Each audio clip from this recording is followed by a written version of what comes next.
હાલો દોસ્તો, જય શ્રી કૃષ્ણ. જો ઓલા નટવરભાઈ, ભાવનાબેન નટવરભાઈ વાઘેલા છે ને એમ કહેતા કૈલાસબેન તમે ભાગ્યશાળી છો, તમારા ઘરે મહેમાન ન ખૂટે એમ. તો જો ખરેખર આજની તારીખમાં આજ હાનના 6 અત્યારે વાગ્યા છે ને, આ ચોથા મહેમાન છે આજની તારીખમાં. આ છે હંસાબેન અને આ છે કૈલાસગીરી બાપુ, જે ગયા વર્ષે આપણા ઘરે આવ્યા હતા. આજે કમ્પ્લીટલી 1 વર્ષ થયું અને આજે એમના ઘરના અને 2 જણા હારે આવ્યા. ખરેખર મજા આવે એમ કે આપણા આંગણે મહેમાન ક્યાંથી એમ. જો ચાવડા સાહેબ આવ્યા પડામાંથી. તો આવો તમે બધા પણ ચા પીવા.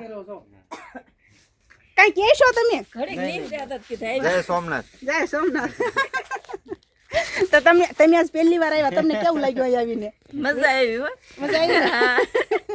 મજા આવી. અને આ જે આપણને જોતા હશે એને તમે કઈ કહેવા માંગશો? અહીંયા તો મજા આવે એવું જ છે એમ. અહીંયા સારું છે. બેન ના ઘરે આનંદ થાય એવું છે ને બહુ લાગણીશીલ છે બેન. વાહ, થેન્ક બહુ યુ. મજા આવી. બહુ મજા આવી અમને તો. તો જો હંસાબેન પહેલી વખત આવ્યા છે તો એમને કે એમને સારું લાગ્યું અને સારું. હાલો તો હવે અમારે અમે ઘડીક એમની યારે બેહવી, દોવાનો ટાઈમે પાછો થતો જાય છે તો રજા લેવી. ઓકે બાય, જય શ્રી કૃષ્ણ, ખુશ રહેજો.